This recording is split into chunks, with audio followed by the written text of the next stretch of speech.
हरीश फुलेरा के YouTube channel में आप सभी का स्वागत है। आज हम एम्प्लॉयबिलिटी स्किल के संचार कौशल यानी कि कम्युनिकेशन स्किल चैप्टर के बारे में चर्चा करेंगे कि क्या है कम्युनिकेशन स्किल। तो सबसे पहले इसके अर्थ और परिभाषा को जानेंगे। संचार अथवा संप्रेषण ये शब्द अंग्रेजी के कम्युनिकेशन शब्द का हिंदी रूपांतरण है, जिसकी उत्पत्ति लैटिन भाषा के कम्युनिश शब्द से हुई है, जिसका अर्थ होता है किसी माध्यम के द्वारा किसी विषय अथवा वस्तु की साझेदारी करना या अपने विचारों व भावनाओं को दूसरे के साथ बांटना। संचार एक बेहद जटिल अंतक्रिया है। संचार की इस प्रक्रिया द्वारा संदेश प्रेषित करने तथा संदेश प्राप्त करने वाले दोनों व्यक्ति एक दूसरे से प्रभावित होते हैं। प्रभावी संचार कौशल किसी भी संस्था की सफलता को प्रभावित करता है। यानी कि एक अच्छा संचार कौशल जो है किसी भी संस्था की जो सफलता होती है उस पर बहुत बड़ा प्रभाव डालता है वहाँ का कम्युनिकेशन सिस्टम। यदि संचार कौशल सही नहीं होगा तब लोगों पर इसका दुष्प्रभाव पड़ेगा। उदाहरण के लिए, जब एक शिक्षक अपने विचारों को छात्रों तक भाषण के माध्यम से पहुंचाता है तब इससे दोनों एक दूसरे से प्रभावित होते हैं, जिससे शिक्षक के अपने विचारों के संप्रेषण करने के उद्देश्य की पूर्ति होती है। इस प्रकार उपरोक्त सभी तथ्यों से ये स्पष्ट हो जाता है कि संचार वह प्रक्रिया है जिसमें दो या दो से अधिक व्यक्तियों के बीच विचार, अनुभूतियां, तथ्यों तथा प्रभावों का परस्पर आदान प्रदान होता है। डेविड एच हाल्ट के अनुसार संचार कौशल की परिभाषा है कि संचार सूचनाओं का आदान प्रदान है। संचार सूचनाओं का आदान प्रदान है तथा एक दूसरे को समझने की कला है। और डेनिस मैकेल के अनुसार जो संचार कौशल की परिभाषा है वो है संचार वह प्रक्रिया है जो समानता को बढ़ाती है। संचार वह प्रक्रिया है जो समानता को बढ़ाती है। तो संचार जो कौशल है इसके तीन प्रकार हैं। तीन प्रकार से संचार कौशल को जो है तीन प्रकार में बांटा गया है। पहला जो कहलाता है वो कहलाता है मौखिक संचार, नंबर 2 में आता है लिखित संचार और नंबर 3 है अमौखिक संचार। तो आज हम जानेंगे मौखिक संचार क्या हुआ। मौखिक संचार का तात्पर्य है ऐसे संचार से है जिसमें सामान्यतः बोलकर संदेश का संप्रेषण किया जाता है। यह संचार एक सामान्य प्रकार है जिसका प्रयोग हम काफी लंबे समय से करते आ रहे हैं। वाक्यों, शब्दों तथा वाक्यांशों का उच्चारण मौखिक संचार माना जाता है। मौखिक संचार का प्रयोग सामान्यतः सभाओं में, गोष्ठियों में, टेलीफोन पर, बातचीत तथा भाषण आदियों में हम इसको प्रस्तुत करते हैं। तो टेलीफोन जो है वर्तमान समय में मौखिक संचार का सर्वाधिक प्रचलन में ये माध्यम चल रहा है। यह द्विमार्गी संप्रेषण का माध्यम है। द्विमार्गी संप्रेषण का माध्यम है जिसमें टेलीफोन के माध्यम से दुनिया में हम कहीं भी बैठे प्राप्तकर्ता को संदेश प्रेषित कराना हम संभव हो जाता है, संदेश भेजना संभव हो पाता है। तो मौखिक संचार का महत्व क्या है और इसके क्या लाभ हैं। मौखिक संचार मतलब बिना कोई लिखत पढ़त वाला संचार, टेलीफोन के द्वारा एक दूसरे से बात करना, भाषण देना, गोष्ठियां करना, आपस में बातचीत करना, ये सब क्या है मौखिक संचार है। इनका कोई लिखित प्रूफ नहीं है। तो इनके क्या महत्व है और क्या लाभ है। तो मौखिक संचार नेतृत्व क्षमता को विकास करने में सहायक होता है। यह संचार का सर्वाधिक सस्ता साधन है। सस्ता है, खाली मुंह से बोलना है, कोई लिखित विखित कोई कागज कोई पेन की आवश्यकता नहीं होती, इसलिए सस्ता है। तो अगला है कि मौखिक संचार के अंतर्गत संदेश सामान्यतः स्पष्ट होता है। मैंने आपसे कोई बात कही और आपको कोई संदेह है, कोई कंफ्यूजन है, तो आप उसी समय अपना संदेह दूर कर सकते हैं। ये मौखिक संचार का लाभ है।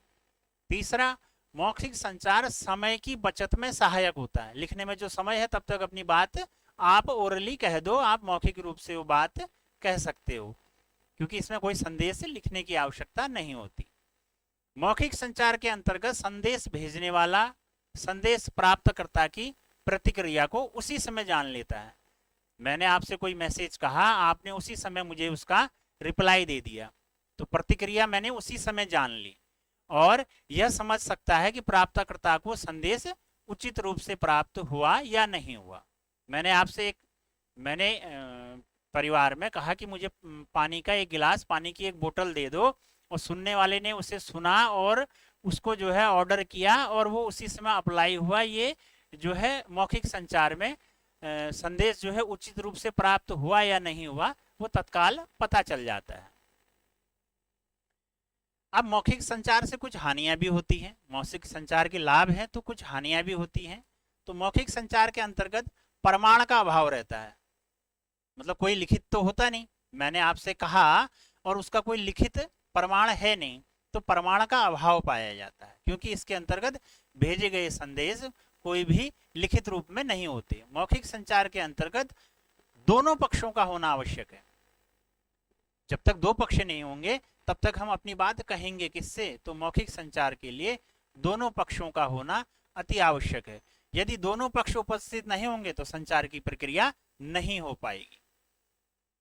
मौखिक संचार के अंतर्गत प्राप्तकर्ता छोटे संदेश को तो याद रख सकता है। आपसे कोई बात कही, छोटे संदेश तो याद रख सकते हैं, परंतु किसी सभा का भाषण है, संस्था के नियम आदि को याद करना है, तो इन सभी का लिखित रूप में होना अनिवार्य है। इतने लंबे भाषण या इतने लंबे नियम को याद नहीं रखा जा सकता। तो ये मौखिक संचार की कुछ हानियां थी। अब हम आते हैं कम्युनिकेशन स्किल का जो दूसरा प्रकार है वो है लिखित संचार, रिटन कम्युनिकेशन। लिखित में जो संचार किया जाता है, लिखित संचार आज के समय में अत्यधिक महत्व रखता है। व्यापारिक विकास हेतु, विज्ञापन सामग्री तैयार करने हेतु तथा अन्य संस्थाओं से संचार करने हेतु अनिवार्य है। लिखित संचार के लिए आवश्यक है कि लिखे गए संदेश में साधारण एवं सरल भाषा का प्रयोग किया जाए। संचार के कौन कौन से निम्नलिखित रूप हैं लिखित संचार के? तो ईमेल द्वारा, आजकल ईमेल का जमाना है, तो ईमेल द्वारा जो है ये आधुनिक रूप है संचार का, जिसमें कंप्यूटर तथा इंटरनेट की सहायता से संदेश को, मैसेज को एक स्थान से दूसरे स्थान पर बहुत आसानी से भेजा जाता है।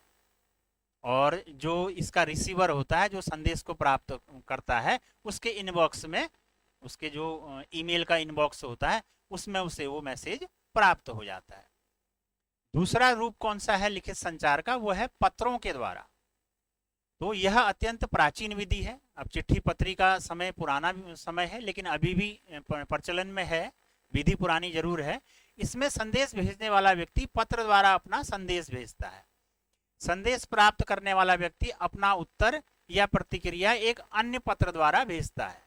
जैसे चिट्ठी में आदान प्रदान होता था, तो पहले एक व्यक्ति जो है, जो सेंडर है, वो अपना पत्र लिखेगा, रिसीवर को मिलेगा, तो रिसीवर अपना फिर उसका जवाब वापिस भेजेगा। तीसरा जो रूप है लिखित संचार का वो है फैक्स के द्वारा। यह एक टेलीग्राफिक डिवाइस है। इसमें भेजने वाला पहले से ही टाइप्ड या हाथ से लिखा कोई भी संदेश अपनी मशीन पे लगाता है और सेंड करता है। लिखित संचार का अगला रूप है नोटिस के द्वारा। जब किसी संगठन में बहुत से व्यक्ति कार्य करते हैं, एक कंपनी है जहां पर बहुत से कर्मचारी कार्य कर रहे हैं, सभी को एक साथ सूचित करना है, तो वहां पर एक सस्ता ये उपाय है, सस्ता आसान तरीका है। एक नोटिस में, नोटिस बोर्ड में नोटिस लगाया जाता है और सभी को एक ही नोटिस के द्वारा सूचित कर दिया जाता है। लिखित संचार का महत्व और लाभ, क्या इसका महत्व है लिखित संचार का, इसके क्या क्या लाभ हैं? तो लिखित संचार के अंतर्गत यदि किसी भी प्रकार का कोई संदेह या गलतफहमी होती है तो उसे हम पुनः उस रिकॉर्ड में देखते हैं और उस संदेह को दूर कर सकते हैं। जो भी हमें संदेह है कि ओरली में तो क्या था, भूल गए, लेकिन इसमें क्या है, ये तो लिखित में है। अगर कोई संदेह है हमें, मान लो हमारी परीक्षा का टाइम टेबल है, टाइम टेबल हमें लिखित रूप में मिला है, अब हम भूल गए कि कल हमारे या फलानी तारीख को हमारे किस विषय की परीक्षा है, तो हम इजीली क्या है अपना टाइम टेबल का रिकॉर्ड में देखेंगे और जो है उस संदेह को दूर कर लेंगे। दूसरा क्या है, लिखित संचार के अंतर्गत दोनों पक्षों का उपस्थित होना या व्यक्तिगत रूप से संपर्क होना आवश्यक नहीं है। मौखिक संचार में क्या था, दोनों पक्षों का उपस्थित होना आवश्यक था। लिखित संचार में कोई आवश्यकता नहीं है। आपने यहाँ से चिट्ठी लिख दी तो दूसरा व्यक्ति आपके सामने हो, इसकी कोई आवश्यकता नहीं। तीसरा है वैधानिक बचाव लिखित संचार पर निर्भर हो सकते हैं। वैधानिक बचाव मतलब कोई वैधानिक कानूनी अगर आपको बचाव करना है तो वहां पर ओरल कुछ मान्य नहीं होता, वहां पर आपका लिखित प्रूफ ही मान्य होता है। तो कोई भी वैधानिक कोई भी कानूनी अड़चन जहां पर होती है वहां पर लिखित संचार जो है वो जो है अभिलेख उपलब्ध कराता है। नेक्स्ट है लिखित संचार के माध्यम से एक से अधिक प्राप्तकर्ता एक साथ संप्रेषित किया जा सकता है। एक से अधिक प्राप्तकर्ता को जो है एक साथ प्रेषित किया जा सकता है। ये था लिखित संचार के जो लाभ थे। अब लिखित संचार से कुछ हानियां भी हैं। हानियां क्या क्या हैं? लिखित संचार में तुरंत फीडबैक नहीं मिल पाता। अब तुरंत हम चाहें कि उसकी फीडबैक मिल जाए ओरल की तरह कि मैंने पानी मंगाया, हाँ यस मैं पानी लेके आ रहा हूँ, तो इसमें ऐसा फीडबैक नहीं मिलता, क्योंकि आपने मेल भेजा है, मेल जब उसे रिसीव होगा, जब वो अपना इनबॉक्स खोलेगा तब वो उसे देखेगा, या जब वो चिट्ठी पहुंचेगी तब उसको वो चिट्ठी को देखेगा, तो तत्काल फीडबैक नहीं मिल पाता, जिसके कारण समय नष्ट होता है। लिखित संचार में अत्यधिक कागजी एवं ईमेल का भार होता है, मतलब कागज में खर्चा आता है, पेन चाहिए, कागज चाहिए, इंटरनेट चाहिए, है तो ये सब, और नेट चाहिए, इन सब में खर्चा आता है।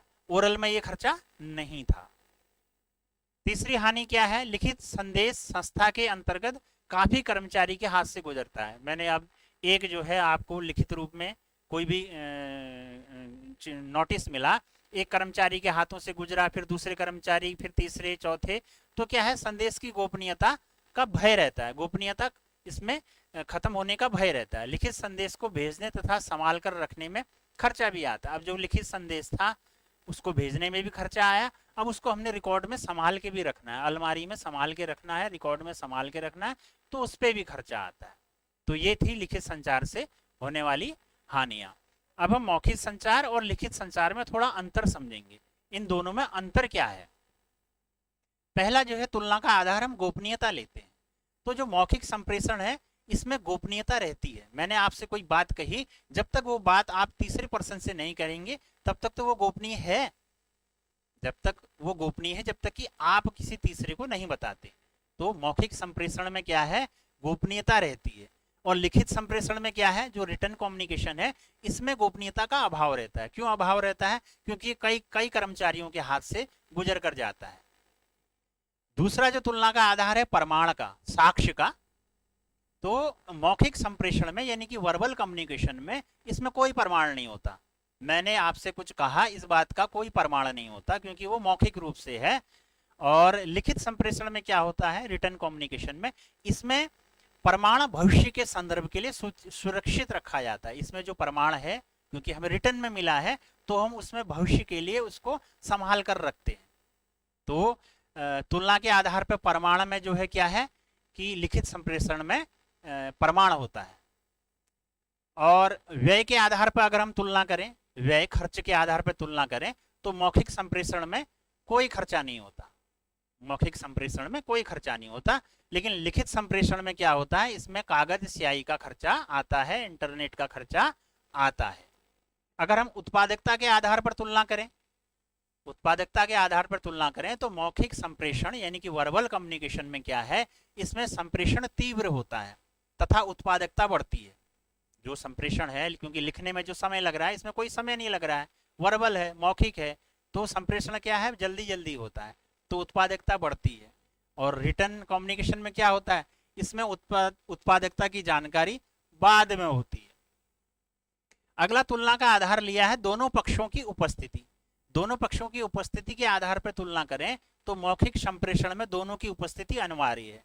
बिना दोनों की मौखिक उपस्थिति के मौखिक संप्रेषण या वर्बल कम्युनिकेशन नहीं किया जा सकता। लेकिन लिखित संप्रेषण में क्या है? इसमें दोनों पक्षों की उपस्थिति अनिवार्य नहीं होती। मैंने आपको मेल भेजना है, आपकी आवश्यकता नहीं है, मैंने मेल भेजना है, मैंने मेल भेज दिया, तो दोनों पक्षों की इसमें जो है उपस्थिति अनिवार्य नहीं होती। अगला तुलना लेते हैं हम समय पे, कि समय पे आधार पर तुलना करें तो वर्बल कम्युनिकेशन में समय व्यर्थ नहीं होता, कोई समय व्यर्थ नहीं होता इसमें। जबकि लिखित संप्रेषण में क्या है? रिटर्न कम्युनिकेशन में इसमें संदेश को लिखने में समय व्यर्थ होता है। जितना समय में हम लिख रहे हैं उससे कम, बहुत ही कम समय में हम उस बात को वर्बल कम्युनिकेशन में बोल सकते हैं। तो जो समय के आधार पर तुलना करें तो वर्बल कम्युनिकेशन में समय व्यर्थ नहीं होता है और रिटर्न में समय व्यर्थ होता है। अब है अमौखिक संचार, जिसे कहते हैं नॉन वर्बल कम्युनिकेशन। अमौखिक संचार, एक था मौखिक, एक था लिखित, अब यह है अमौखिक। न मौखिक न लिखित, अमौखिक, बिना बोले बिना लिखे संचार। तो अमौखिक संचार का तात्पर्य ऐसे संचार से है जिसके अंतर्गत संदेश का संप्रेषण बिना शब्दों के बोले किया जाता है। इसके अंतर्गत संदेश के संप्रेषण के लिए मुख्यतः हाव भाव, हाव भाव, शारीरिक भाषा, नेत्र का संपर्क का उपयोग किया जाता है। तो पैरा लैंग्वेज अमौखिक संचार के इस घटक के अंतर्गत हमें कोई संदेश किस तरह पहुंचाना है या कोई बात किस प्रकार से करनी है, इसका अध्ययन किया जाता है। इसके अंतर्गत हमारी आवाज की स्वर की तीव्रता, मधुरता और ऊंचाई तथा शब्दों के चयन का अध्ययन किया जाता है। जैसे एक उदाहरण लेते हैं कि यदि किसी कक्षा में कोई छात्र बोलता है कि सर मेरी तबीयत खराब है, मैं बाहर जा रहा हूं, तो शिक्षक के उत्तर देने का स्वर निम्न प्रकार हो सकता है। यदि शिक्षक गुस्से में होगा तो क्या बोलेगा, तुम बाहर नहीं जा सकते, इसी तरह तो बोलेगा।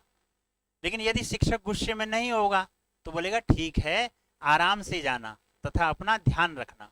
तो दोनों बातों का देखो स्वर पकड़ा गया, स्वर की तीव्रता पकड़ी गई, मृदुता पकड़ी गई। तो इसके अनुसार जो ये पैरा लैंग्वेज है इसको पकड़ा जाता है। तो ये कहलाता है बॉडी के हाव भाव, गुस्सा, आंखों आंखों आंखों के हिसाब से ये जो अमौखिक संचार है, तो इशारा ना, ये सब अमौखिक संचार के अंतर्गत आते हैं। अब अमौखिक संचार में बॉडी लैंग्वेज का महत्व। बॉडी लैंग्वेज का तात्पर्य है शारीरिक हाव भाव तथा शारीरिक संकेतों के माध्यम द्वारा भावनाओं को, संदेश को, गतिविधि तथा स्थिति को व्यक्त करने से है। सामान्यतः बॉडी लैंग्वेज की चर्चा दो व्यक्तियों के मिलने या साक्षात्कार के संदर्भ में की जाती है। जब इंटरव्यू वगैरह होता है तो तब उस समय इस बॉडी लैंग्वेज का बड़ा महत्व होता है। इसके अंतर्गत व्यक्ति के उठने, बैठने, हाथ मिलाने, बात करने के तरीके से परखा जाता है। मतलब परखा जाता है, जो एक्सपर्ट लोग होते हैं, साइकियाट्रिस्ट लोग होते हैं, वो जो है इन्हीं सबसे, उठने से, बैठने से, हाथ मिलाने से, आप किस तरह से बात कर रहे हैं, इस तरह से वो व्यक्ति को परखते हैं। मौखिक संचार में बॉडी लैंग्वेज के द्वारा यह दर्शाने की आवश्यकता होती है कि आप जिसके साथ वार्ता कर रहे हैं वह आपको सुन भी रहा है। इसके अंतर्गत नेत्र संबंध संकेत का सहारा लेना सबसे उपयुक्त होता है। तो ये था हमारा आज कम्युनिकेशन स्किल के बारे में जानकारी थी। इसका ये पहला पार्ट है, शीघ्र ही दूसरा पार्ट इसका बनाऊंगा मैं। तो बने रहिए चैनल के साथ। आज के लिए इतना ही, धन्यवाद।